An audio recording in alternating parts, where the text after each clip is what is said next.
बोलो श्री कृष्ण कन्हैया लाल की, सतगुरु महाराज की, श्री प्राणनाथ प्यारे की, महारानी बाईजुराज की, तीनों पुरी धाम की, समस्त सुंदर साथ की।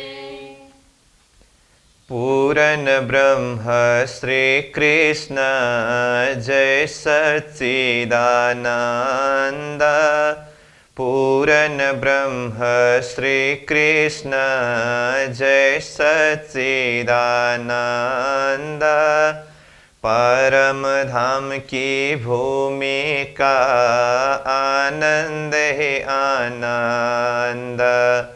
परम धाम की भूमि का आनंद आनंद। श्री प्राणनाथ निज मूलपति, श्री मेहराज सुनाम। तेज कुंवरी श्यामा जुगल को, पल पल करो प्रणाम। तेज कुंवरी श्यामा जुगल को, पल पल करो प्रणाम प्रणाम। उपस्थित संपूर्ण सुंदर साथ जी, साधक एवं साधिकाएं, चर्चनी प्रशिक्षण सत्र का आज हम 63वां दिवस के पावन बैठक में उपस्थित हुए हैं। तो सर्वप्रथम आप सभी को सप्रेम प्रणाम एवं स्वागत करते हुए आज का कक्षा सत्र विषय प्रसंग को हम प्रारंभ करने जा रहे हैं। तो हमारा विषय प्रसंग चल रहा है पुखराज पर्वत। तो पुखराज के प्रसंग में अब तक हमने तरहट्टी का वर्णन प्रसंग को पूरा किया और उसके पश्चात चबूतरा का प्रसंग पूरा किया। समग्र रूप में देखें तो जैसे यहाँ पर छोटा सा नक्शा में उसको मैं बता दूं, तो जैसे ये पुखराज का गोल चबूतरा के ऊपर ये चौरस चबूतरा में 5 पेड़ प्रकट हुआ, ये 5 भूम तक गया। और यहाँ ये बंगला का चांदनी, पूरा चांदनी एक हुआ है। वैसे पहले हमने इसको चबूतरा करके वर्णन किया, लेकिन इसको मैं अभी पूरा चांदनी करके एक साथ में बता रहा हूं, क्योंकि 1 लाख कोस का लंबा चौड़ा चांदनी सब एक हुआ है, जो जमीन से 7 भूम ऊपर है। और उसके साथ में ये पश्चिम की घाटी और ये उत्तर के घाटी में 44,000 कोस की जगह को छोड़ करके यहाँ पर ये घाटी का महल आया है इस तरह से। और ये उत्तर दिशा के तरफ भी चबूतरा से 44,000 जगह को छोड़ करके ये घाटी का महल आया। तो ये 5 पेड़ और ये बंगला और ये घाटी का महल और ये घाटी का महल सब जमीन से 7 भूम बराबर की ऊंचाई तक पहुंचा। यहां तक के प्रसंग हमने कल चर्चा किया। अब आज का हमारा प्रसंग है इन महलों में छज्जा बढ़ने का प्रसंग, जो हम वर्णन करने जा रहे हैं। और कल भी मैंने अंतिम में कहा था, आज भी वो बात थोड़ा सा आपको याद दिला देता हूं। ये बंगला के चबूतरा के साथ में जुड़ करके अदबीज की कुंड की चबूतरा है, और यहाँ अदबीज के कुंड में भी बंगला की तरह ही ये चबूतरा के ऊपर 5 भूम की शोभा वर्णन आता है। वो वर्णन करना बाकी है, वो हम बाद में वर्णन करेंगे। परंतु अभी ये 5 पेड़, ये बंगला, अब बंगला नाम से अभी तक हम जानते हैं, इसके ऊपर नाम दूसरा ही होगा, जब आने पर वो बताया जाएगा। और ये दोनों घाटी के आपस में छज्जा बढ़ने का प्रसंग अब हम वो वर्णन कर रहे हैं। ठीक है।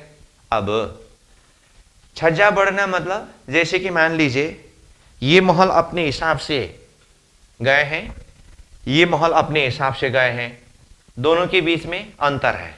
अब ये महल भी इस तरफ छज्जा देता है, ये महल भी इस तरफ छज्जा देता है। फिर थोड़ा ऊपर गया, फिर छज्जा और नजदीक से आया, फिर ऊपर गया, ऐसे छज्जा है, और ऊपर गया छज्जा है, करते करते ऊपर जाने के बाद ये दोनों तरफ से आया हुआ छज्जा आपस में मिलते हैं। तो ये वाला प्रसंग। तो उसके लिए अब यहां छज्जा कहां कहां किस तरह से बढ़ते हैं तो पहले वो देखना होगा। तो यहां नक्शा छोटा रूप में बताया हूं मैं, ये हम जानते हैं, कल से ही इस विषय में हम चर्चा कर रहे हैं। तो यहां पर 5 पेड़ है, तो इन 5 पेड़ों का नाम, 4 पेड़ को दिशा का पेड़ कहते हैं और मध्य का पेड़ जो 5वां पेड़ है उसे मध्य का पेड़ कहते हैं। तो हमें पहले इसका टेक्निकल भाषा भी जानना होता है, दिशा का पेड़ और मध्य का पेड़। उसमें हमने स्टैंडर्ड इसको पूर्व दिशा माना है, इसीलिए ये पूर्व, पश्चिम, उत्तर, दक्षिण 4 पेड़ हुआ और मध्य का 1 पेड़ 5वां पेड़ हुआ। तो छज्जा बढ़ते समय वैसे तो छज्जा तो सब तरफ एक ही प्रक्रिया से बढ़ते हैं, परंतु छज्जा के हिसाब उसको देखते हुए 3 प्रकार के हिसाब से ये छज्जा का प्रसंग वर्णन करना होता है। तो उसके लिए जैसे देखिए, ये मध्य के पेड़ से दिशा के पेड़ के तरफ छज्जा बढ़ने का वर्णन एक आता है। दिशा के पेड़ की तरफ मतलब मध्य के पेड़ से चारों दिशा के पेड़ के तरफ छज्जा बढ़ाता है। दिशा के पेड़ भी मध्य के पेड़ की तरफ छज्जा देते हैं, मध्य के पेड़ भी चारों तरफ के दिशा के पेड़ के लिए छज्जा देते हैं। ये वाला एक हिसाब रहता है। दूसरा, दिशा के पेड़ से दिशा के पेड़ में, तो ऐसे भी जैसे दिशा के पेड़ से दिशा के पेड़ मतलब ये दिशा के पेड़ से ये दिशा के पेड़, ये दिशा के पेड़ से ये दिशा का पेड़, ये दिशा का पेड़ से ये दिशा का पेड़, ये दिशा का पेड़ से ये दिशा का पेड़, ऐसे भी चारों तरफ ये छज्जा बढ़ते हैं, उसमें दूसरा हिसाब रहता है। और तीसरा हिसाब होता है दिशा के पेड़ से पश्चिम के घाटी, उत्तर के घाटी, और यहां अब अभी के लिए कहूं तो बंगला, परंतु ये बंगला के नाम से नहीं रहता है, इसका अभी मैं बाद में बताता हूं, लेकिन लोकेशन एरिया अगर बताऊं तो ये बंगला की तरफ। तो 3 तरफ छज्जा बढ़ने का जो प्रसंग है ये तीसरे प्रकार के हिसाब है। फिर भी मैं बोल रहा हूं, छज्जा बढ़ने की जो शोभा तो एक ही प्रकार से है सब तरफ, परंतु उसके हिसाब अंतर होने से 3 प्रकार से वर्णन करना होता है और अलग अलग 3 प्रकार से समझना होता है। तो क्या क्या कहा, मध्य के पेड़ और दिशा के पेड़ के बीच में छज्जा बढ़ने का प्रसंग एक, दिशा के पेड़ से दिशा के पेड़ में ये दूसरा हिसाब, और दिशा के पेड़ से पश्चिम उत्तर की घाटी और बंगला के ऊपर, अब वो ताल महल के नाम से आता है, तो ये तीनों तरफ। तो अब ये 3 प्रकार के हिसाब से छज्जा बढ़ने का वर्णन होना होता है। तो उसके लिए सर्वप्रथम हमें यह जानना जरूरत होता है कि जहां पर छज्जा बढ़ना है उन महलों के बीच में आपसी दूरी कितने हैं। तो उस हिसाब से देखें तो मध्य के पेड़ से दिशा के पेड़ के बीच की दूरी कितने हैं यह जानना होगा। और दूसरा, दिशा के पेड़ से दिशा के पेड़ के बीच की दूरी कितने हैं यह जानना होगा। फिर तीसरा हिसाब, दिशा के पेड़ से पश्चिम का घाटी, उत्तर के घाटी और ये बंगला की तरफ, ये बीच की दूरी कितने हैं ये जानना होगा। उसके बाद प्रत्येक भूमि में एक एक छज्जा कितने कितने एरिया में बढ़ करके ऊपर को गए हैं ये हिसाब करना होता है। ठीक है, तो अब हम प्रारंभ करते हैं मध्य के पेड़ और दिशा के पेड़ के बीच में छज्जा बढ़ने का हिसाब प्रसंग। यहां पर नक्शा अगर बहुत छोटा लग रहा हो तो मैं 5 पेड़ को यहां थोड़ा बड़ा बना करके दिखाता हूं। जैसे कि देखिए, ये एक पेड़ होगा, दिशा का पेड़, ये मध्य का पेड़, ये फिर दिशा का पेड़, ये दिशा का पेड़ और ये दिशा का पेड़। ठीक है, तो अब हम यहां इसका हिसाब करेंगे तो एक ही हिसाब करेंगे, मध्य के पेड़ और दिशा के पेड़ के बीच की छज्जा करके, तो वो चारों तरफ एक ही हिसाब होगा। चारों तरफ मतलब जैसे मैं भाषा प्रयोग करूं मध्य के पेड़ और दिशा के पेड़, तो मध्य के पेड़ और दिशा के पेड़ देखिए, तो मध्य का पेड़ और दिशा का पेड़ ये है ना, ऐसे ही मध्य का पेड़ और दिशा का पेड़ ये भी तो है, मध्य का पेड़ और दिशा का पेड़, ये मध्य का पेड़ ये दिशा का पेड़, ये मध्य का पेड़ ये दिशा का पेड़, एक ही सेंटेंस है, मध्य का पेड़ और दिशा का पेड़, लेकिन मध्य के पेड़ ने चारों तरफ और चारों तरफ के दिशा के पेड़ ने मध्य के पेड़ की तरफ, ये वाली बात होती है। हम अब आगे वर्णन करते समय तो एक मध्य का पेड़ लेंगे, एक दिशा का पेड़ लेंगे, एक तरफ का वर्णन करेंगे, तो ऐसे ही चारों तरफ समझना होगा। समझ में आई बात? दूसरा भाषा क्या बताया है, दिशा के पेड़ से दिशा के पेड़ में, तो वो भी देखिए, जैसे ये दिशा का पेड़ है ये दिशा का पेड़ है, तो यहां से यहां छज्जा दोनों तरफ बढ़ने की बात होती है, दिशा के पेड़ से दिशा का पेड़, ये तो एक तरफ हुआ। ऐसे ही दिशा का पेड़ दिशा का पेड़ ये भी है, ऐसे ही दिशा का पेड़ दिशा का पेड़ ये भी है, ऐसे ही दिशा का पेड़ दिशा का पेड़ ये भी है। तो दिशा का पेड़ से दिशा का पेड़ कहने से कितने तरफ, चारों तरफ हुआ ना, तो मध्य के पेड़ से दिशा के पेड़ भी चारों तरफ हुआ, दिशा के पेड़ से दिशा के पेड़ वाला भी चारों तरफ हुआ, ये है। और तीसरा प्रकार क्या बताया, उसको यहां ऊपर से ही बताता हूं, दिशा के पेड़ से पश्चिम की घाटी, मतलब पश्चिम दिशा के पेड़ से पश्चिम की घाटी की तरफ, उत्तर दिशा के पेड़ से उत्तर के घाटी की तरफ, पूर्व दिशा के पेड़ से ये बंगला की तरफ छज्जा बढ़ने का होता है। और उसी तरह से ये पश्चिम की घाटी से पश्चिम के पेड़ की तरफ, उत्तर के घाटी से उत्तर के पेड़ की तरफ, और यहां बंगला के ऊपर से पूर्व के घाटी की तरफ, दोनों तरफ से छज्जा बढ़ने का हिसाब होता है। चलो अब इतना प्रसंग बताने के बाद हम वर्णन प्रारंभ करते हैं। पहला नंबर, मध्य के पेड़ और दिशा के पेड़ के बीच में छज्जा बढ़ने का प्रसंग। ठीक है, अब मैं उसको यहां पर नक्शा बना करके बताता हूं।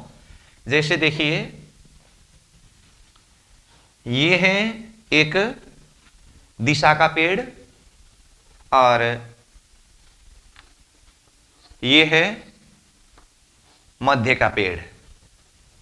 ठीक है, अब ये दिशा का पेड़ भी चौरस चबूतरा से ऊपर 5 भौम तक सीधा गए हैं, और ये मध्य का पेड़ भी चौरस चबूतरा से ऊपर 5 भौम ऊपर सीधा गए हैं, तो ऊंचाई बराबर है। जैसे इसके लिए कहूं तो ऐसे 1 2 3 4 5 भौम छठी चांदनी, ऐसे ही 1 2 3 1 2 3 4 5 छठी चांदनी, इस तरह से देखेंगे तो ये बराबर में है। अब छज्जा बढ़ने के प्रसंग वर्णन करते समय जैसे कि पहले ही कहा, ये आपसी दूरी कितने हैं इसको देखना होता है। तो ये दिशा के पेड़ से मध्य के पेड़ के बीच में आपसी दूरी है 22,000 कोष। तो ये दूरी कितना कहा, 22,000 कोष। अब वो 22,000 कोष भी कैसे, आपको थोड़ा सा आइडिया हो उसके लिए मैं बताता हूं। ये 5 पेड़ जो है ना, 5 पेड़ नीचे तरहटी में खजाने के ताल के अंदर आया था ना, 5 पेड़, ये तरहटी के हिसाब से देखेंगे तो ये खजाने का ताल है, तो उसके अंदर ये 5 पेड़ आया है ना, तो ये पूरा खजाने का ताल का लंबाई चौड़ाई कितना है, 45,200 कोष है ना, 45,200 कोष। तो 45,200 कोष में ये 5 पेड़ आया है, तो उसमें अब हिसाब करके देखेंगे तो ये एक पेड़ ने 400 कोष लिया, ये मध्य का पेड़ ने भी 400 कोष लिया, ये दिशा का पेड़ ने भी 400 कोस लिया। तीनों पेड़ ने पूरा एरिया कितना लिया? 4 गुणा 3 1200। 45,200 कोस माइनस 3 पेड़ ने लिया हुआ 1200 कोस, करिए तो कितना होता है? 44,000 कोस होता है। 45,200 में माइनस 1200 करने से 44,000 कोस हुआ कि नहीं हुआ? हाँ। अब 44,000 कोस जो है वो कहां रखना है? यहां से यहां तक पूरा 45,200 था, उसमें से 400 400 400 3 पेड़ ने 1200 लिया, तो उसको घटाते समय 44,000 हुआ। 44,000 कोस को 2 भाग कर दीजिए। ये दिशा के पेड़ से मध्य के पेड़ के बीच में 22,000 कोस है, ये मध्य के पेड़ से दिशा के पेड़ के बीच में 22,000 कोस है। वो हिसाब है। समझ में आई बात? उस अर्थ में यहां हमने बताया कि दिशा के पेड़ से मध्य के पेड़ के बीच में 22,000 कोस की दूरी है। मतलब यहां की बात कर रहे हैं हम। ये 22,000 कोस की दूरी है ये, और ये दोनों के बीच में भी 22,000 कोस की दूरी है। 22 22 44,000 और 400 400 400 1200 कोस 45,200। और इधर भी वही है 22,000 22,000 400 400 400। लंबाई की तरफ जैसा है चौड़ाई की तरफ भी वैसा ही है। तो उस अर्थ में ये दिशा के पेड़ से मध्य के पेड़ के बीच की दूरी 22,000 कोस है। अब अभी तो 22,000 कोस की दूरी में दोनों पेड़ यानी कि महल खड़े हैं। अब इसको छज्जा बड़ा बड़ा बड़ा बड़ा करके ऊपर ले जा करके दोनों के बीच में आपस में मिलन कराना है। तो अब वो छज्जा किस तरह से बढ़ते हैं वो हम वर्णन करने जा रहे हैं। इसका अर्थ दोनों तरफ से छज्जा बढ़ने के लिए 22,000 कोस में से ये पेड़ इस पेड़ के तरफ 11,000 कोस छज्जा देगा, और ये पेड़ की तरफ 11,000 कोस का छज्जा देगा, और आपसी दूरी 22,000 का मिलन कराते हैं। अब हम प्रारंभ करते हैं छज्जा बढ़ने का प्रसंग। जैसे ये 5 भूम ऊपर गया, अब यहां से छज्जा बढ़ना प्रारंभ हुआ। तो देखिए यहां से एक छज्जा ऐसे, ये दिशा का पेड़ है ना, से मध्य के पेड़ की तरफ एक छज्जा गया। ऐसे ही मध्य के पेड़ से दिशा के पेड़ की तरफ एक छज्जा आया। ठीक है। अब ये छज्जा का चौड़ाई कितना है मैं बताता हूं, पहले छज्जा किस तरह से बढ़ते हैं उसको समझना होगा। अब यहां से फिर एक भूम ऊपर गया, ठीक है, इधर से भी एक भूम ऊपर गया। अब मैं खाली इधर ही ऐसा नक्शा बनाता जाऊं तो आपको ये छज्जा कैसा लगेगा, इसलिए मैं पूरा ये भूम ही दिखा देता हूं। चलो, इस तरह से भूम पड़ते समय ये सीधा ऊपर गया, मतलब ये एक भूम है करके बता रहा हूं। ठीक है। और ये भी एक भूम ऊपर गया, मतलब ये ऐसे भूम ही ऊपर गया, ये छज्जा बाहर निकला ना। फिर यहां से ऐसे छज्जा गए, यहां से ऊपर जाकर के छत पड़ते समय और छज्जा इधर बढ़ा, और ये भी अपने एरिया से छज्जा इधर बढ़ा। ठीक है। ये दूसरी भूम में भी छज्जा बढ़ा, फिर ये ऊपर को गया, फिर ये ऊपर को गया। ठीक है। अब इसमें ये तो अपना भूम ऊपर जा रहा है, ये भी अपना भूम ऊपर जा रहा है, इसमें भी ये छज्जा आगे बढ़ रहा है, ये छज्जा आगे बढ़ रहा है। समझ में आई बात? तो फिर ये ऊपर गया, अब इधर स्वयं बढ़ाते जाइए, तो ये छज्जा ऐसे गए, फिर यहां से ऊपर गया, फिर छज्जा, फिर भूम ऊपर गया, ये भूम ऊपर गया, छज्जा इधर से भी आया, छज्जा इधर से भी आया, फिर भूम ऊपर गया, फिर भूम ऊपर गया, इधर से भी छज्जा आया, इधर से भी छज्जा आया, फिर भूम ऊपर गया, फिर भूम ऊपर गया। इस तरह से दोनों तरफ से। और मैंने पहले ही बता दिया हूं, ये प्रत्येक भूम समझ लीजिए। फिर यहां किनार में क्या बढ़ रहा है ऐसा होगा, फिर ऐसे प्रत्येक भूम में ऐसे बढ़ता जा रहा है। समझ में आ रही है? चलो, इस तरह से। अब ये तो हुआ छज्जा बढ़ने का क्रम। तो देखिए, तो नजदीक नजदीक आ रहा है ना। इस तरह से देखिए, अब मैं हिसाब बताता हूं, एक भूम में एक छज्जा का चौड़ाई कितना है। ये देखना पड़ेगा ना। तो ये एक भौम में एक छज्जा, इधर एक छज्जा जो बढ़ रहा है ना, एक छज्जा 11 कोष का होता है। एक छज्जा कितने का कहा? ये एक छज्जा 11 कोष का, 11 कोष का एक छज्जा। एक भौम में एक छज्जा, इधर से भी 11 कोष का है, इधर से भी 11 कोष का है। फिर दूसरी भौम में गया, यहां से भी दूसरी भौम में गया, 11 कोष का छज्जा, 11 कोष का छज्जा। फिर तीसरी भौम में गया, 11 कोष का छज्जा, 11 कोष का छज्जा। इस तरह से 11 कोष की छज्जा दोनों तरफ से आ रहा है। और इसको समझने के लिए मैं सहज सूत्र बता देता हूं आपको। दोनों पेड़ के बीच में दूरी कितना बताया था? 22,000 कोष। 22,000 कोष में से एक पेड़ कितने एरिया तक छज्जा देना पड़ेगा? 11,000 कोष। और दूसरा पेड़ भी 11,000 कोष तक छज्जा देना पड़ेगा। जहां अपनी तरफ से 11,000 कोष एरिया तक छज्जा देना है, 11,000, 11 तो संख्या है ना, तो 1000 को छोड़ करके 11 कोष पकड़ लीजिए। याद करने के लिए मैं सहज सूत्र बता रहा हूं, ठीक है। जो पेड़ अपनी तरफ से 11,000 कोष की जगह में छज्जा विस्तार करना है, वो पेड़ प्रत्येक एक भौम में 11 कोष का छज्जा दे रहा है। चलो, तो इस तरह से ऊपर ऊपर 250 भौम तक गए। तो अब बताइए, एक भौम के एक छज्जा ने 11 कोष का छज्जा दिया है, तो ऐसे ऊपर ऊपर 250 भौम तक गए। तो अब ये 250 भौम से यहां सीधा देखेंगे तो ये ऊपर छज्जा के कारण यहां नीचे ये छाया पड़ता है ना, ये कितने एरिया कवर हुआ? कैसे हिसाब निकालेंगे?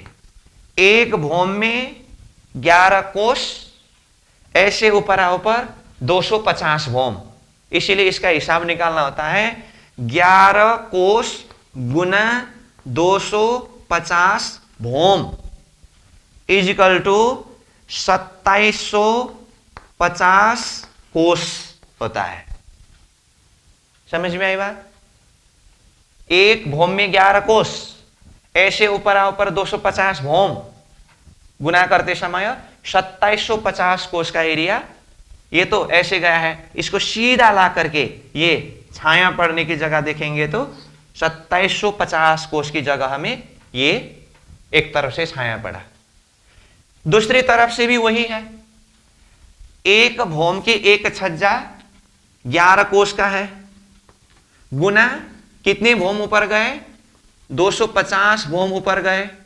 तो यहां से ये छाया पड़ने का जगह देखेंगे तो 11 कोष गुना 250 भौम इज इक्वल टू 2750 कोष का जगह इसने भी छाया दिया। इसको अच्छी तरह से समझ लीजिए। हाँ, ये पहला होने से इसको मैं थोड़ा भी धीरे से बारीकी से वर्णन कर रहा हूं। इसके बाद और दो प्रकार के हिसाब है, उसके लिए तो ये सिस्टम समझने के बाद फटाफट हो जाएगा। इस तरह से 250 भौम तक गए। अब 250 भौम ऊपर जाने के बाद ये 11 कोष वाला छज्जा ने जितने एरिया तक, यानी कि 2750 कोष तक छाया डाला, 250वीं भौम में जाकर के अब एक ही छज्जा अपना एरिया यहां मध्य भाग तक, मतलब ये 11,000 कोष का एरिया यहां तक ले जाना है ना, 250 भौम तक प्रत्येक एक छज्जा 11-11 कोष का गया था। 250 भौम में जाने के बाद एक ही छज्जा ऐसे लंबा गया, पूरा लंबा, और इधर से भी 250 भौम में एक ही छज्जा पूरा ऐसे लंबा आया, दोनों का यहां पर मिलन हुआ, तो ये आपस में मिल गए। ठीक है, तो 250 भौम ऊपर जाकर के इसका मिलन आपस में हुआ। अब हमें यह जानना है कि ये एक ही छज्जा जो लंबी छज्जा गया है ना, ये छज्जा का ये चौड़ाई कहे या लंबाई कहे, ये कितने लंबे हैं। तो इसको निकालने के लिए आप अपने हिसाब से सहज सूत्र के द्वारा भी निकाल सकते हैं, वो भी मैं बताता हूं, और दूसरा एक सूत्र है वो भी मैं बताता हूं। दोनों प्रकार से बताता हूं, आपको जो सहज लगे उस हिसाब से हिसाब निकाल सकते हैं। आप सहज हिसाब से अगर निकालना चाहें तो ऐसा है, ये 22,000 कोष की दूरी में से एक पेड़ के तरफ से 11,000 कोष में छज्जा डालना है। कितने में? 11,000 कोष में डालना है। उसमें से 11 कोष वाला छज्जा 250 भौम तक जाते समय कितने एरिया कवर किया? 2750 कोष का एरिया कवर किया। बाकी कितना है? तो 11,000 में माइनस 2750 करिए, कितना होता है? 0.528, मतलब 8,250 ये बाकी रहा ना। इसका अर्थ क्या हुआ? ये लंबी एक छज्जा जो है ये 8,250 कोष का एक ही छज्जा है। उसी तरह से इस तरफ का लंबी छज्जा भी 8,250 का है। मैं यहां पर लिख देता हूं ये लंबी छज्जा को ऐसे 8,250, इधर से भी ये 8,250 कोष में है। ये है जितने एरिया में छज्जा डालना था उसमें से 250 भौम तक छज्जा डाला हुआ संख्या से माइनस करके ये निकाला। ये एक सूत्र है, इस हिसाब से भी आप निकाल सकते हैं। दूसरा एक सूत्र बताता हूं, उससे भी चिंतन करिए। ये 250 भौम तक छज्जा बढ़ते समय जितने एरिया में छाया डाला है ना, मतलब 2750 कोष, इससे ये लंबी छज्जा 3 गुना लंबा होता है। इससे मतलब ये टोटल हिसाब से 3 गुना लंबा ये एक ही छज्जा होता है। उस हिसाब से देखिए तो इसको भी मैं हिसाब करके बताता हूं। 2750 कोष गुना 3 इजगल टू 3 शून्य 0 3 5 15 5 1 3 7 21 1 22 2 3 2 6 2 8। देखिए तो 8,250 ही हिसाब आया कि नहीं? सेम हिसाब आया ना। ये भी सेम है, ये भी सेम है, लेकिन हमने ये 11,000 कोष में माइनस 2750 करके निकाला है, और ये हिसाब जितने एरिया में 250 भौम तक छज्जा डाला है उसके 3 गुना विस्तार करके ये हिसाब बताया है। तो ये दोनों सूत्र में आपको जो सहज लगे उस हिसाब से समझ सकते हैं। मैंने ये 3 गुना वाला हिसाब इसीलिए बताया हूं कि पुखराज के प्रसंग में प्राय ये 3 का हिसाब ही आता है, या तो 3 गुना विस्तार या तो 1/3, मतलब 3 भाग में से 1 भाग। पुखराज के प्रसंग में ज्यादातः ये हिसाब आता है।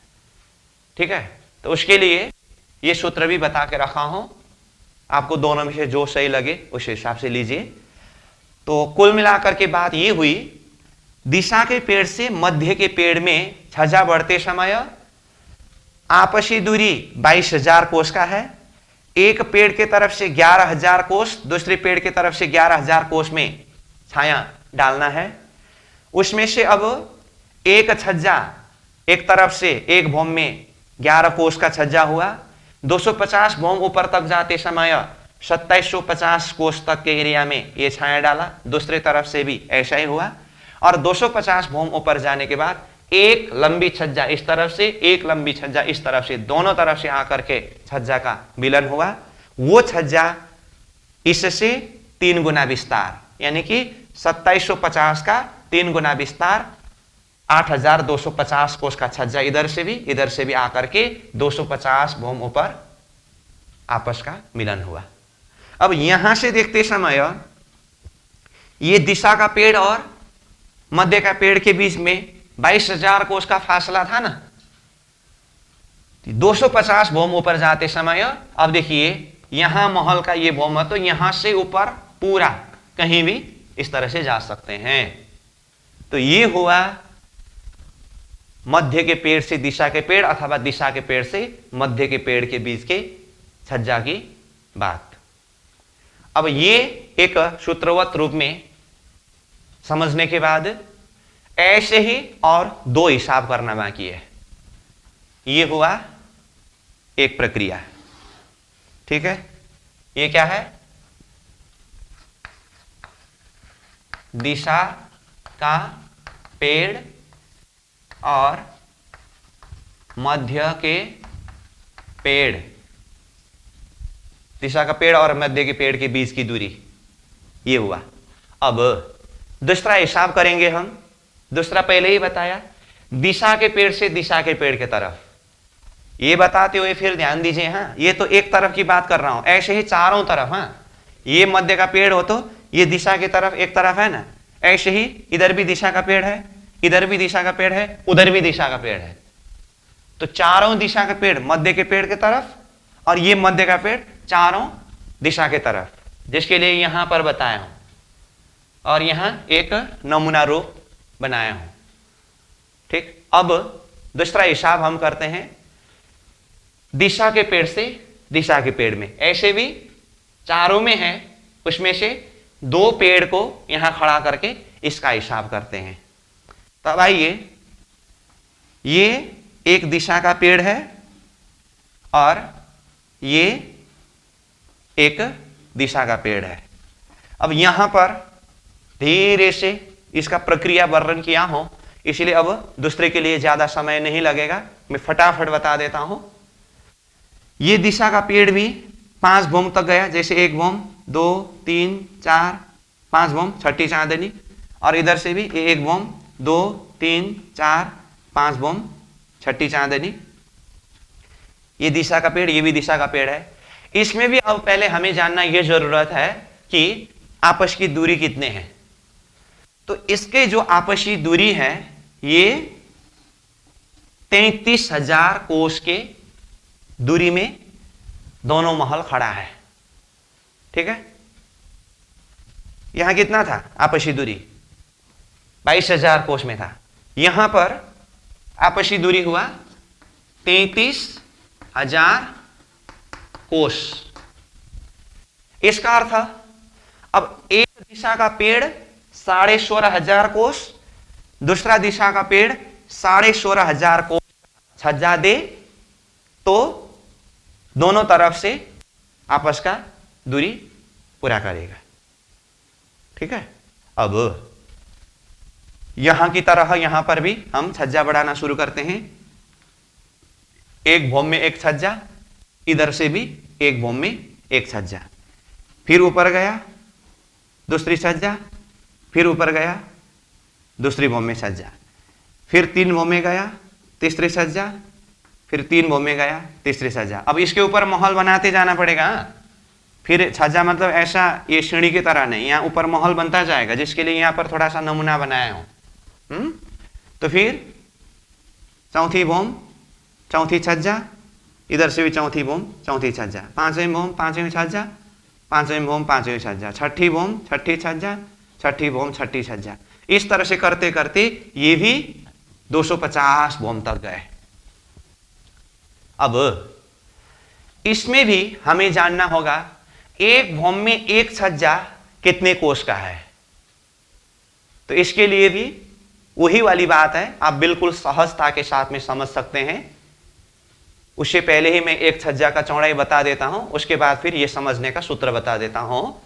यहां एक छज्जा का चौड़ाई होता है 16.5 कोस। अब 16.5 कोस को कैसे याद करें? उसको याद करने के लिए सहज सूत्र बता देता हूं। जैसे यहां दिशा के पेड़ से मध्य के पेड़ के बीच की दूरी 22,000 कोस था, तो एक पेड़ अपनी तरफ से 11,000 कोस की जगह हमें छज्जा देना था, तो वहां पर एक छज्जा कितने का था? 11 कोस का था। ऐसे अब यहां देखिए दोनों पेड़ में आपसी दूरी 33,000 है, तो 33,000 में एक तरफ का पेड़ अपने एरिया से कितने छज्जा देना है? 16,500 कोस। तो जहां 16,500 कोस की जगह हमें छज्जा देकर अपना एरिया पूरा करना है, उसमें 1 भूम में 1 छज्जा का चौड़ाई 16.5 कोस, 16,500 को छोड़ करके 16.5 कोस।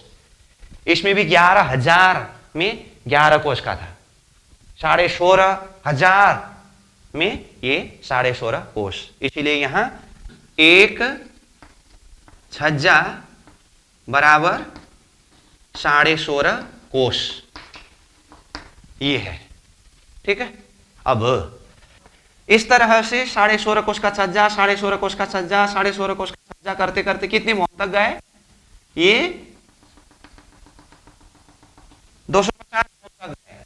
अब ये सूत्र है, तो कितने एरिया में छाया डाला इसने? इसका हिसाब निकालने के लिए क्या करना होगा?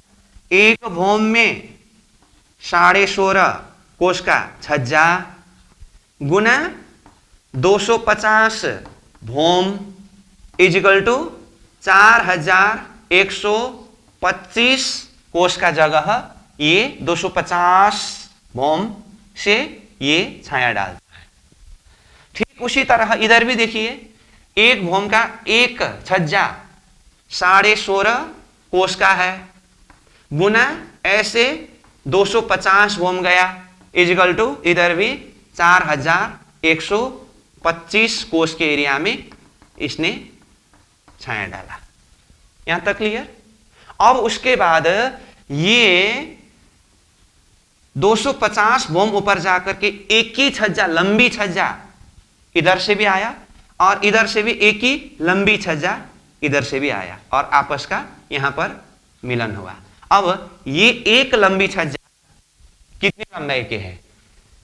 यहां जो हिसाब बताया था वही सूत्र है। ये जितनी एरिया में छाया पड़ा है मतलब 4125 का 3 गुना एक ही छज्जा होता है। अथवा दूसरे सूत्र से भी आप निकाल सकते हैं, 16,500 कोष की जगह हमें छाया डालना था, उसमें से 250 भौम तक में 4125 कोष में छाया डाला। अब 16,500 कोष माइनस 4125 कोष करके एक छज्जा का लंबाई इस तरह से भी निकाल सकते हैं, या तो दूसरा सूत्र बताए हो 3 गुना लंबा करके 4125 गुना 3 करते समय कितना होता है? 12,375 होता है। तो ये एक छज्जा जो है 12,375 मतलब 12,375 कोष एक छज्जा हुआ, और इधर से आया हुआ दूसरा छज्जा भी 12,375 कोष। ठीक है? अब ये दोनों हिसाब सही है कि नहीं, इसको अगर जांच करना हो तो 12,375 कोष प्लस 4,125 कोष को जोड़ना होगा, हिसाब 16,500 यानी कि 16,500 कोष पहुंचना होता है, तो वही होगा। तो इस तरह से दिशा के पेड़ से दिशा के पेड़ के बीच के दूरी भी 250 भौम ऊपर जाकर के आपस में मिल गए हैं। ठीक है? और इधर के लिए तो जैसे मैंने पहले ही कहा हूं, ये प्रत्येक भौम में महल बढ़ता जाएगा, फिर ये जगह खाली समझेंगे तो फिर सारा गड़बड़ हो जाएगा। तो ऐसे चारों तरफ महल फैलता जाता है। ये हुआ दूसरा हिसाब क्रम, जो दिशा के पेड़ से दिशा के पेड़ मतलब ये चारों में, ये हुआ दूसरा। अब तीसरे हिसाब करना है। वो तीसरा हिसाब जैसे मैंने पहले ही कहा, छज्जा बढ़ने का प्रक्रिया तो एक ही प्रक्रिया से है, परंतु उसकी लंबाई चौड़ाई हिसाब में थोड़ा अंतर होने के कारण अलग अलग हिसाब करना पड़ रहा है।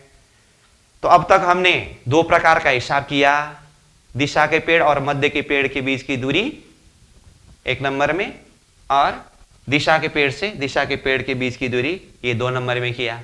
अब हम तीसरा हिसाब करेंगे, वो दिशा के पेड़ से पश्चिम उत्तर के घाटी और इधर बंगला की तरफ, तीनों में एक तरफ का जैसा हिसाब अथवा जैसा वर्णन है तीनों तरफ वैसा ही है। इसीलिए इसमें चाहे आप दिशा के पेड़ से पश्चिम के घाटी करके वर्णन करें, चाहे दिशा के पेड़ से उत्तर के घाटी करके वर्णन करें, चाहे दिशा के पेड़ से बंगला की तरफ करके वर्णन करें, तीनों तरफ एक ही हिसाब होता है। तो पहले मैं इसके आपसी दूरी के विषय में यहीं से बताता हूं, उसके बाद फिर तीनों में से एक तरफ का एक आधार पकड़ करके हम उसका हिसाब वर्णन करते हैं। आइए, ये चबूतरा 1,33,333 कोष का है। उसमें से ये मध्य में चौरस चबूतरा, मैं पुखराज के गोल चबूतरा के ऊपर चौरस चबूतरा की बात कर रहा हूं, ये चौरस चबूतरा 45,200 कोष के लंबाई चौड़ाई में है। तो अब ये चौरस चबूतरा के कारण ये गोल चबूतरा के चारों तरफ कितनी कितनी जगह रहा, 44,000 इस तरफ, 44,000 इस तरफ, ठीक है, और मध्य में 45,200। अब इसमें फिर भी बोलता हूं, कभी कभी इसमें 44,444 करके भी आता है, परंतु स्टैंडर्ड रूप में पकड़ने के लिए इसको 44,000 करके पकड़ लीजिए। और इधर से देखें तो भी ये 44,000, ये 44,000, वो तो हमने नीचे तारहट्टी में वर्णन करते समय भी खजाने का ताल 45,200 में और बाहर दोनों तरफ अथवा चारों तरफ 44,000 था, उसमें से 22,000 कोष में 52 हारे बगीचा, 22,000 कोष में 53 हारे महल करके आया था ना, उसी के ऊपर ये है। इसीलिए ये पेड़ से बाहर गोल चबूतरा के किनार तक 44,000 कोष है। अब ये घाटी का लंबाई 4 लाख कोष में से जब ये घाटी में महल बना तो पुखराज के चबूतरा की किनार तरफ जुड़ा हुआ चबूतरा में ये किनार से 44,000 कोष के जगह में महल नहीं है करके हमने कल वर्णन किया और आज भी शुरुआत में थोड़ा सा उसको रिकैप किया था। घाटी की लंबाई 4 लाख कोष में से 3,56,000 कोष के लंबाई एरिया में महल आया है। पुखराज के गोल चबूतरा के तरफ ये घाटी का ही 44,000 कोष के जगह में खाली है। तो अब घाटी के ये महल से लेकर के ये पुखराज के चौरस चबूतरा के ऊपर आया हुआ दिशा का एक पेड़ के ये बीच की दूरी देखिए तो कितना हुआ, 44,000 कोष घाटी का, 44,000 कोष ये पुखराज के चबूतरा का, दोनों मिलाकर के 88,000 कोष का दूरी हुआ। कितना कहा ये बीच की दूरी, 88,000 कोष दोनों की दूरी। और पश्चिम के पेड़ से पश्चिम की घाटी के महल के बीच में जो हिसाब है, उत्तर के पेड़ से पुखराज के चबूतरा के किनार तक 44,000 कोष और ये घाटी का महल से ये चबूतरा के किनार तक 44,000 कोष, दोनों जोड़ते समय ये बीच की दूरी भी 88,000 कोष का ही दूरी है, उसमें भी वही है। दोनों तरफ तो हिसाब बिल्कुल क्लियर है। अब हम चलते हैं पूर्व बंगला की तरफ। उसमें भी पूर्व दिशा के पेड़ से पुखराज के चबूतरा के पूर्व किनार तक 44,000 कोष का एरिया है, वो तो सीधा सीधा हिसाब है ही। अब बंगला का जो चबूतरा है उसके ऊपर बंगला अथवा चारों तरफ किनार में पेड़ फिल पाए और पेड़ करके ये तो हमने 5 भौम ऊपर तक, यानी कि इसके जमीन से देखे तो 7 भौम ऊपर तक पहले ही उठाया है।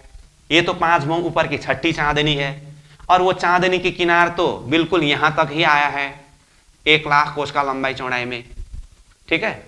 अब यहां छज्जा बढ़ने का प्रसंग है, तो अब बंगला के चांदनी के ऊपर से छज्जा बढ़ने के लिए कहां से शुरू होता है, तो इसके लिए अब नया वर्णन शुरू कर रहा हूं।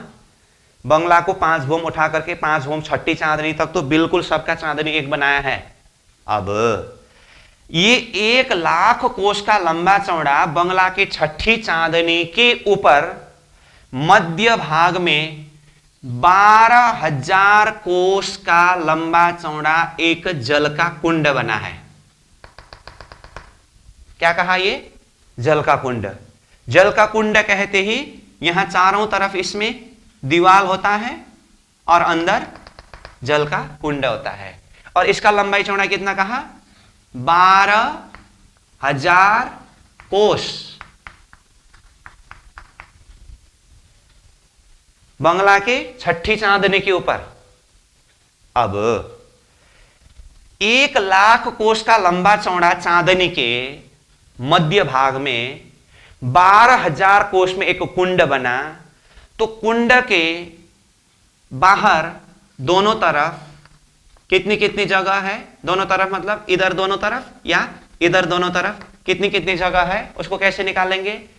1,00,000 कोष माइनस मध्य का कुंड 12,000 कोष इजिकल टू 88,000 कोष होता है। 1,00,000 में 12,000 माइनस करते समय 88,000 कोष होता है ना। वो 88,000 कोष को 2 भाग करना है, इधर और इधर अथवा इधर और इधर। तो 88,000 कोष को 2 भाग करते समय कितना होता है? 44,000 होता है।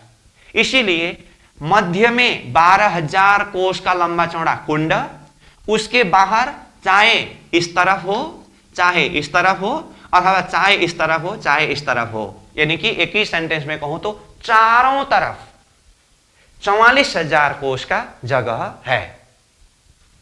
तो हमें छज्जा के प्रसंग में इधर का वर्णन करना है, इसीलिए ये एरिया कितने का हुआ? 44,000 कोष का हुआ। ठीक है। अब जिस तरह से ये पेड़ एक से दूसरी तरफ छज्जा देता है, उत्तर की घाटी और पश्चिम की घाटी, ये तो महल है ना, तो ये महल ही छज्जा देगा दोनों तरफ, तो सहज है ही। अब बंगला के तरफ से, बंगला के चांदनी के ऊपर ये जल का कुंड बना है ना, ये कुंड का ये दीवार है ना, यहीं से ही छज्जा बढ़ना शुरू होता है। इसीलिए यहां बीच में दूरी देखिए, पूर्व के पेड़ से पुखराज के चौतरा के किनार तक 44,000 कोष था, और बंगला के छठी चांदनी के मध्य का जो कुंड है, जो 12,000 कोष का लंबा चौड़ा कुंड, उससे बंगला के पश्चिम तरफ के चौतरा के किनार तक में 44,000 कोष हुआ। तो ये कुंड और ये पूर्व का पेड़ के बीच में दूरी कितना हुआ? ये भी 44 + 44 इक्वल टू 88,000 कोष का ही दूरी हुआ। समझ में आई बात? बस अब चाहे ये दिशा के पेड़ और पश्चिम की घाटी के बीच का दूरी बताएं, चाहे ये दिशा का पेड़ और उत्तर की घाटी के बीच की दूरी बताएं, चाहे ये दिशा का पेड़ और ये, अभी के लिए मैं कुंड बोलता हूं, और यही बाद में जाकर के ताल होता है। अभी ताल शब्द में बाद में आने वाले शब्द के हिसाब से बोल रहा हूं, पुखराजी ताल करके आता है। ये कुंड ही आगे किस तरह से विस्तार होते होते ताल बनते हैं, और ताल के चारों तरफ आने वाले महल को ताल महल करके बोलते हैं। उसके लिए तो अभी जस्ट एक कुंड ही बनाया है, ठीक है, बाद में ताल महल नाम से आएगा, परंतु अभी के लिए कुंड ही समझ के रखिए। तो ये बीच की दूरी भी 88,000 कोष का ही दूरी है। तो ये दिशा के पेड़ से तीनों तरफ और तीनों तरफ से दिशा के पेड़ के तरफ छज्जा बढ़ने का जो क्रम है, अब तीनों तरफ में से कहीं भी एक तरफ का हिसाब करेंगे। अब आप चाहे तो पूर्व का पेड़ और ये बंगला के ऊपर का कुंड के बीच करके 88,000 कोष करके हिसाब प्रारंभ करिए, चाहे तो उत्तर का पेड़ और उत्तर के घाटी का बीच का करके हिसाब प्रारंभ करिए, चाहे तो पश्चिम का पेड़ और पश्चिम के घाटी के बीच का दूरी करके हिसाब प्रारंभ करिए। तीनों तरफ का हिसाब बता दिया हूं, जिसके बीच की दूरी 88,000 कोष के है। अब उस बीच में छज्जा किस तरह से बढ़ते हैं, वो हिसाब हम अब वर्णन करते हैं। ठीक है, तो लोकेशन यहां से पकड़ में आया। अब यहां इसका हिसाब हम प्रारंभ करते हैं। अब मानो हम दिशा के पेड़ से पश्चिम के घाटी की तरफ वर्णन करते हैं, और इसमें मैंने पहले ही बोला हूं पश्चिम के घाटी की तरफ करके, यहां तो खाली एक स्टैंडर्ड शब्द लिया हूं। आप चाहे तो उत्तर का घाटी भी बोल सकते हैं, आप चाहे तो पूर्व में वो बंगला के ऊपर के कुंड के तरफ भी बोल सकते हैं, स्वतंत्र है। तो अभी मैं यहाँ एक स्टैंडर्ड मान करके वर्णन करने के लिए इसको मैंने माना दिशा का पेड़, जिसमें 1 बोम 2 बोम 3 बोम 4 बोम 5 बोम छठी चांदनी है, और इधर ये पश्चिम के घाटी करके कहा, तो ये पश्चिम का घाटी भी 1 बोम 2 बोम 3 बोम 4 बोम 5 बोम, और ये छठी चांदनी तक का एरिया ये सीधा ले आया। और ये घाटी तो इधर इस तरह से सीढ़ी के रूप में आने की बात तो हमने पहले ही वर्णन किया है ही। अब ये आपस में छज्जा बढ़ने का हिसाब, तो इसमें भी हमें पहले जरूरत है ये आपसी दूरी कितने हैं। तो इसके विषय में तो पहले ही वहां से डिटेल रूप में वर्णन किया, इसलिए सीधा बता देता हूं। यहां आपसी दूरी है 88,000 कोस। अब 88,000 कोस है तो एक तरफ से मध्य भाग 44,000 कोस तक छज्जा देना होगा, दूसरी तरफ से भी 44,000 कोस तक छज्जा देना होगा। अब छज्जा बढ़ना प्रारंभ हुआ, एक छज्जा दोनों तरफ से, एक भूम ऊपर आया, एक भूम ऊपर आया, इधर से भी छज्जा, इधर से भी छज्जा, दो भूम ऊपर गया, दो भूम ऊपर गया, इधर से भी छज्जा, इधर से भी छज्जा, तीन भूम ऊपर गया छज्जा, तीन भूम ऊपर गया छज्जा, चार भूम ऊपर गया छज्जा, चार भूम ऊपर गया छज्जा, पांच भूम ऊपर गया छज्जा, पांच भूम ऊपर गया छज्जा। ऐसे करते करते ये भी 250 भूम ऊपर गए। ठीक है, अब 250 भूम ऊपर गए तो अब यहां दिशा के पेड़ और मध्य के पेड़ के बीच की दूरी में जो प्रक्रिया बताया, दिशा के पेड़ और दिशा के पेड़ के बीच की दूरी में जो प्रक्रिया बताया, उसी हिसाब से अब आप यहां सीधा अंदाजा लगा करके भी हिसाब निकाल सकते हैं। एक भूम में एक छज्जा का चौड़ाई कितना होगा, तो वही है 88,000 कोस की दूरी में से एक तरफ से 44,000 कोस की दूरी तक छज्जा देना है ना, इसलिए यहां एक छज्जा 44 कोस का होता है। 44,000 कोस की दूरी तक जिस पेड़ के द्वारा अथवा जिस महल के द्वारा छज्जा देना है, उसमें से एक भूम का एक छज्जा 44 कोस का होता है। इसीलिए यहां का एक छज्जा इजिकल टू 44 कोस। अब 44 कोस के हिसाब से ये 250 भूम तक छज्जा गया, तो इसने छाया कितने एरिया में डाला, इसको हिसाब कैसे निकालेंगे, 44 कोस गुना 250 भूम इजिकल टू 11,000 कोस। ठीक है, ठीक इसी तरह से इधर भी 44 कोस का एक भूम का छज्जा गुना 250 Bhoom is equal to 11,000 cos area में छाया डाला है। अब उसके बाद 250 भूम ऊपर जाकर के एक ही लंबी छज्जा इस तरफ भी आया, दूसरी तरफ से भी एक ही लंबी छज्जा आया, तो ये आपस में मिलन हुआ। तो ये लंबी छज्जा कितने का है, अब इसको दोनों सूत्र में से किसी भी तरह से निकाल सकते हैं। या तो 11,000 कोस गुना 3 करिए, या तो 44,000 कोस में माइनस 11,000 करिए। दोनों प्रकार से हिसाब निकलना है 33,000 कोस। 44,000 कोस माइनस 11,000 कोस करेंगे तो भी 33,000 कोस निकलता है। अथवा ये 250 भूम के एरिया की छाया डाला हुआ छज्जा 11,000 कोस गुना 3 इजिकल टू ये एक ही छज्जा 33,000 कोस, और ये भी 33,000 कोस। तो 11,000 और 33,000 44,000 कोस का एरिया ये भी पूरा हुआ। तो इस तरह से ये एक तरफ का वर्णन जैसा है, तीनों तरफ वैसा ही है। इस तरह से ये छज्जा बढ़ने का प्रसंग हुआ। ठीक है, अब दिशा के पेड़ से तीनों तरफ तो छज्जा बढ़ा और तीनों तरफ से आकर के दिशा के पेड़ के साथ में छज्जा का मिलन हुआ।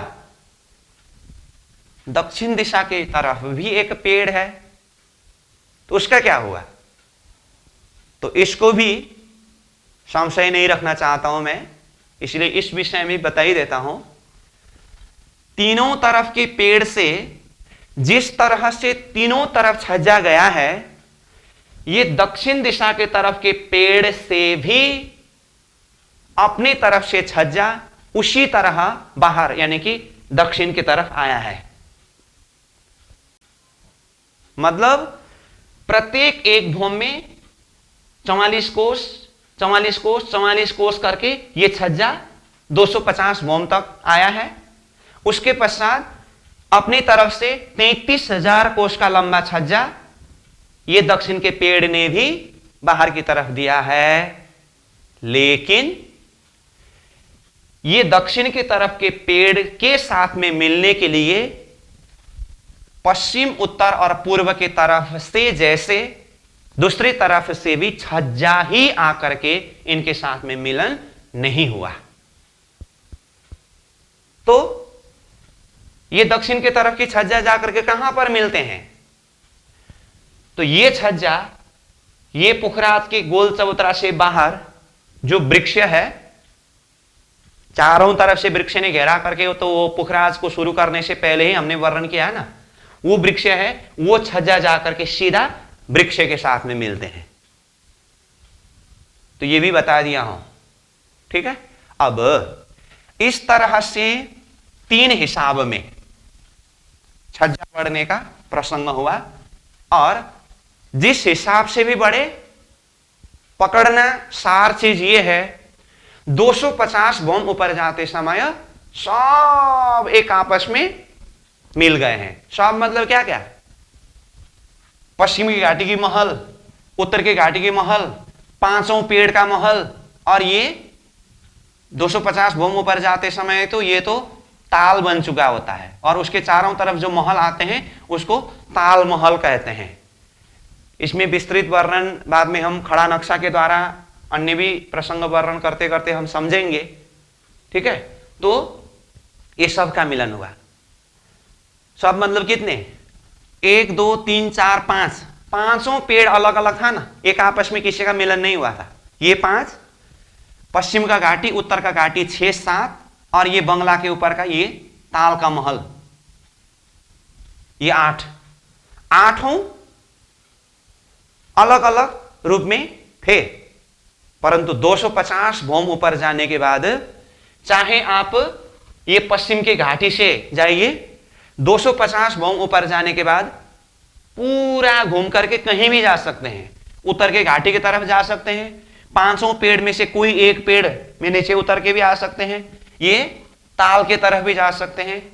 तो इस तरह से सबका मिलन आपस में हुआ।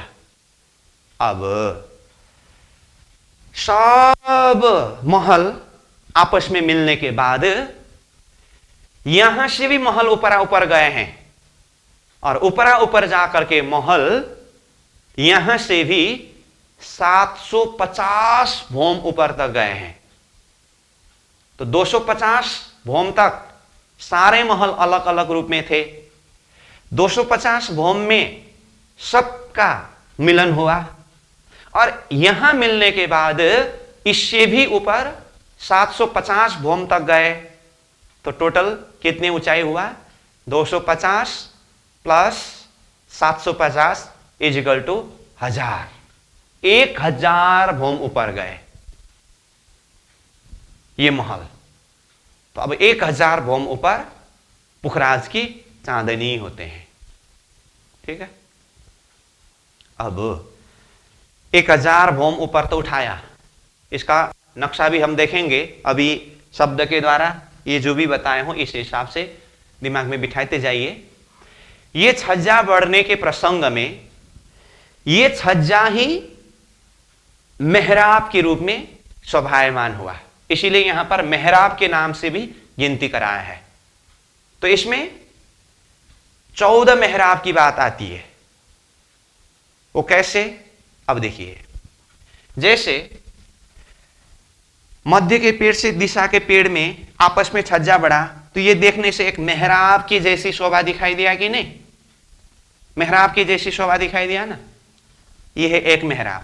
इसी हिसाब से देखेंगे तो देखिए, तो मध्य के पेड़ से दिशा के पेड़ की तरफ ये एक मेहराब का शोभा दिखाई दिया। तो ऐसे 1 2 3 4 मेहराब की शोभा दिखाई दिया ना, मध्य के पेड़ और दिशा के पेड़ के बीच में ये 4 मेहराब हुआ। दूसरा, यहां से जो हमने वर्णन किया, दिशा के पेड़ से दिशा के पेड़ के बीच के ये छज्जा का वर्णन, तो ये भी देखिए, तो ऐसे एक मेहराब का रूप दिखाई दिया है कि नहीं? तो इसमें एक मेहराब जैसे दिखाई दिया, तो ये दिशा के पेड़ और दिशा के पेड़ में ऐसे 1 2 3 4, तो ये दिशा के पेड़ और दिशा के पेड़ के बीच में भी 4 मेहराब की शोभा हुई। तो 4 4 8। अब ये पश्चिम की घाटी और पश्चिम का पेड़, ये बीच में है तो एक ही रूप का छज्जा है, परंतु ये बहुत विशाल होने के कारण ये दोनों तरफ से देखने से अलग अलग मेहराब की सी शोभा दिखाई देता है। इसीलिए ये दोनों तरफ के हिसाब से इसमें एक ही में 2 मेहराब का गिनती करते हैं। तो ये एक ही में 2 हुआ, तो 2 4 6, तो तीनों तरफ का 6 मेहराब का गिनती हुआ ना। तो पहले का 4 4 8 और ये 6 कितना हुआ 14, ये हुआ 14 मेहराब की बात। तो इस तरह से 14 मेहराब करके ये वर्णन आता है। तो ये मैंने भाषा में बता दिया हूं, आप बाद में अपने हिसाब से नोट करिए। 14 मेहराब, ठीक है। उसके लिए और थोड़ा सा खुलासा करके बता दूं तो 4 + 6, बस इतना लिख देता हूं मैं, बाकी बता दिया हूं, आप समझ सकते हैं। मध्य के पेड़ से दिशा के पेड़ के तरफ वाला 4, दिशा के पेड़ से दिशा के पेड़ के तरफ वाला 4, और दिशा के पेड़ से तीनों तरफ वाला 6 = 14। अब पुखराज के प्रसंग में इन्हीं प्रसंगों के ऊपर और एक विषय पकड़ना होता है, 8 निशान करके आता है। 8 निशान, ये चर्चनी के भाषा में 8 निशान कहते हैं, वाणी में 8 पहाड़ करके वर्णन किया है प्राणनाथ जी ने। वो 8 निशान को ही 8 पहाड़ शब्द प्रयोग किया, चाहे 8 पहाड़ कहे वाणी की भाषा में, चाहे 8 निशान कहे। वो क्या क्या है देखिए, वो भी क्या बोल रहा हूं मैं, 8 निशान। ये हुआ 14 मेहराब अलग, 8 निशान। यहीं से देखिए 5 पेड़, 5 निशान हुआ। पश्चिम का घाटी और उत्तर का घाटी 2, 7 निशान हुआ। और ये कुंड तो हमने शुरू में कुंड कहा था, ये कुंड के द्वारा छज्जा बढ़ते बढ़ते बढ़ते गया, तो चारों तरफ छज्जा बढ़ते हैं, और ये कुंड फैलते फैलते फैलते जाकर के ये पुखराजी ताल बनते हैं, ठीक है। और ये पुखराजी ताल के तरफ से चारों तरफ जो महल आते हैं, जिस महल को ताल महल कहते हैं। तो ये पूर्व के पेड़ के तरफ जो छज्जा बढ़ता आया है ना, वो ताल महल से छज्जा बढ़ते हैं, इसीलिए वो ताल महल को एक निशान लिया। तो कितने निशान हुए, 5 पेड़ 5 निशान, उत्तर पश्चिम के घाटी 2 निशान 7 निशान, और ताल महल 1 निशान 8 निशान। तो ये हुआ 8 निशान। यहां मैंने 8 निशान करके पॉइंट लिख दिया हूं, और बाकी वहां से बताया हूं, बाद में आप नोट करते समय 8 निशान = 5 पेड़ प्लस उत्तर पश्चिम के घाटी प्लस ताल महल, 8 निशान। वो स्वयं अपने भाषा में नोट करिए। तो इस तरह से ये पहले हमने 7 भौम तक अलग अलग महल को उठाया था, वहां से छज्जा बढ़ने का प्रसंग प्रारंभ किया। 250 भौम ऊपर जाकर के सबका आपस में मिलन हुआ, जिसके कारण 14 मेहराब की सी शोभा दिखाई दिया, और उसी में 8 निशान भी होता है। और 250 भौम के ऊपर 750 भौम बढ़ करके 1000 भौम में पुखराज की चांदनी बनते हैं। अब इस दृश्य को हम पॉट के नक्शा के माध्यम से देखेंगे। अब ये नक्शा देखिए, ये पुखराज की 6ठी भौम करके कहा, मतलब ये मध्य का 5 पेड़ सीधा 5 भौम ऊपर जाने के बाद 6ठी भौम से जो शोभा है ये वर्णन किया है। तो इसमें देखिए हमने अब बोर्ड में नक्शा बनाते समय इस तरफ पूर्व दिशा करके एक आधार माना है, उसी हिसाब से मैंने नक्शा को यहाँ रखा हूं। तो छज्जा बढ़ने के प्रसंग में देखिए, ये मध्य के पेड़ से दिशा के पेड़ के तरफ चारों तरफ, और चारों तरफ के दिशा के पेड़ के द्वारा मध्य के पेड़ में छज्जा बढ़ने का प्रसंग है। और यहाँ पर भी ये थोड़ा नक्शा और हिसाब करके बताया है, ऐसे ये बारीकी से देख करके आप पकड़ सकते हैं इसको। और दिशा के पेड़ से दिशा के पेड़ में छज्जा बढ़ने का प्रसंग भी देखिए, ये दिशा के पेड़ से यहाँ छज्जा बढ़ने का ये दिखाया है, चारों तरफ है ये। और दिशा के पेड़ से ये देखिए पश्चिम के घाटी की तरफ, दिशा के पेड़ से उत्तर के घाटी की तरफ और दिशा के पेड़ से पूर्व तरफ देखिए तो ये बंगला का चांदनी यहां तक तो है, परंतु ये मध्य में कुंड है और कुंड से छज्जा बढ़ने का प्रसंग है, तो एक तरफ ये हुआ। तो यहां देखिए मध्य के पेड़ से दिशा के पेड़ तरफ चारों, दिशा के पेड़ से दिशा के पेड़ के तरफ 4 और दिशा के पेड़ से पश्चिम घाटी, उत्तर के घाटी और ये तालमहल की तरफ। तो इस तरह से सारा छज्जा बढ़ने का प्रसंग हुआ। और इसी में हमने जो 14 मेहराब की बात की वो भी देखिए 1 2 3 4 ये हुआ मध्य के पेड़ और दिशा के पेड़ के बीच में, 1 2 3 4 ये दिशा के पेड़ से दिशा के पेड़ के बीच में, और ये एक ही तरफ देखिए तो ये 1 2 दिखाई दिया, इसमें भी 1 1 2 दिखाई दिया, इसमें भी 1 1 2 दिखाई दिया, इसीलिए तीनों का करके 6, तो ये 14 मेहराब हुए। और 8 निशान के विषय में जैसे बताया तो ये 5 पेड़ 5 निशान, उत्तर पश्चिम के घाटी 2 7 हुआ और ये तालमहल 8 निशान हुआ। तो अब ये तो छज्जा बढ़ने के प्रसंग और ये ऊपर 250 भौम तक जाकर के आपस में मिलन होने की बात है। दक्षिण तरफ देखिए तो जैसे कहा दक्षिण तरफ अभी अन्य तीनों तरफ की तरह ये दक्षिण के पेड़ ने भी छज्जा तो दिया, लेकिन ये छज्जा जाकर के दक्षिण में ये वृक्ष के साथ में मिलन हुआ। तो ये दृश्य भी यहां पर दिखाया है। अब 250 भौम के बाद ऊपर 750 भौम तक महल जाकर के वो खड़ा दृश्य कैसे होते हैं उसको हम दूसरे नक्शा के द्वारा देखेंगे। अब ये नक्शा देखिए, ये वैसे हमने कल भी देखा था, तो उस समय में ये सिर्फ 5 भौम तक की शोभा को देखने के लिए देखा था।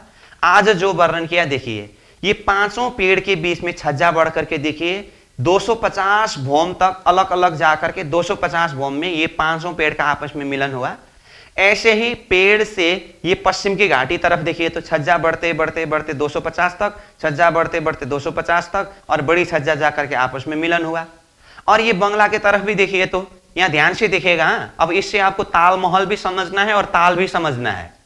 तो ये बंगला के छठी चांदनी के ऊपर मध्य भाग में ये 1200 कोस का लंबा चौड़ा ये कुंड है जो हमने पहले वर्णन किया था। अब यहां से छज्जा बढ़ना प्रारंभ हुआ, तो जैसे ये 250 भौम तक छज्जा बढ़ते समय एक तरफ से 11,000 कोस की जगह में इधर छज्जा पड़ा करके कहा ना, तो इधर छज्जा की छाया पड़ना ही ये जो कुंड खुलना है। तो इधर से 11,000 कोस खुला, इधर से भी 11,000 कोस खुला, ये है अधबीज कुंड की तरफ की छज्जा बढ़ा। तो शुरू में ये ताल यानी कि ये कुंड 12,000 कोस में था। 250 भौम ऊपर जाते समय ये 11,000 कोस इधर छाया पड़ने का अर्थ ये ताल 11,000 कोस खुला और इधर से भी 11,000 कोस खुला, तो दोनों तरफ मिलाकर के 22,000 कोस खुला। तो शुरू में 12,000 प्लस 22,000 करते समय 34,000 कोस की लंबाई चौड़ाई में ये ताल हुआ 250 भौम ऊपर जाते समय। ये भी देखिए, ठीक है। और ये ताल के बाहर जो महल आया है इसे ताल महल कहते हैं। और ये ताल महल और ये पेड़ का महल 250 भौम ऊपर जाकर के आपस में मिलन हुआ।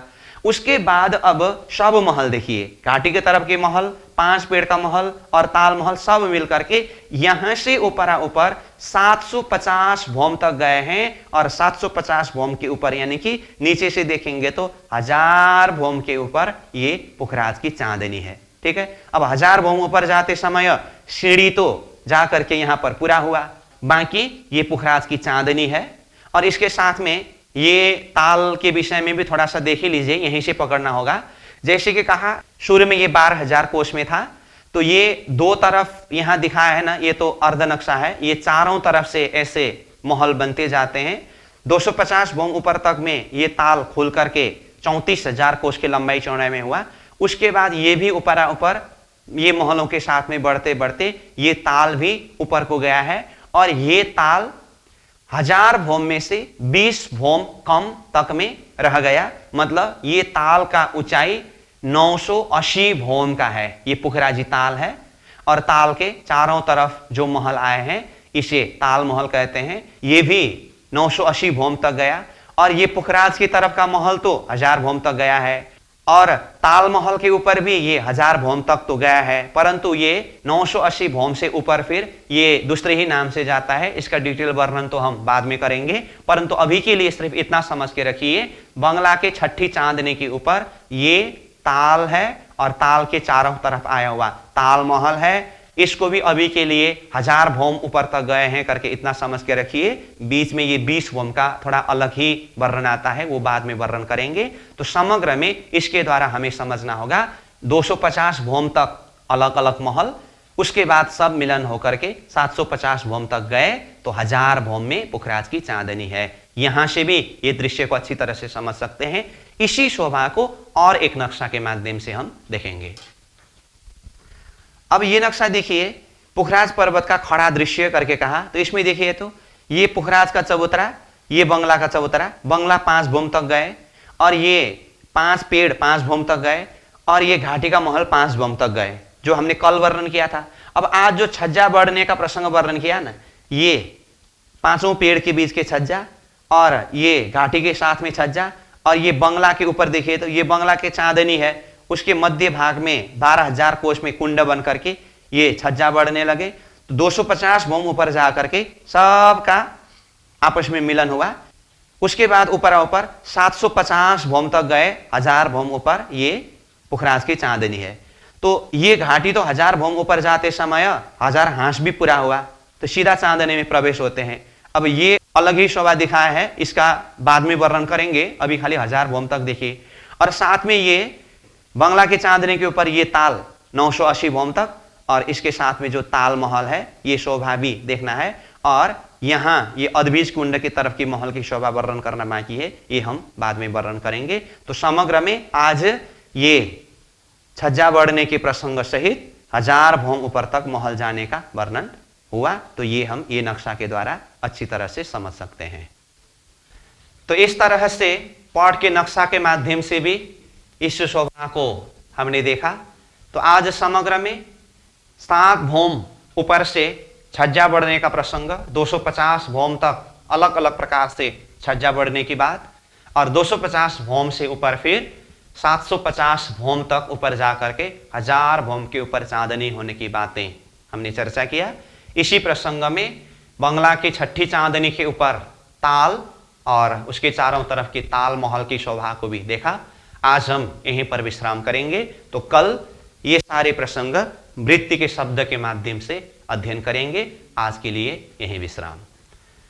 पूर्णमदः पूर्णमिदं पूर्णात् पूर्णमुदच्यते पूर्णस्य पूर्णमादाय पूर्णमेवावशिष्यते। प्रणाम।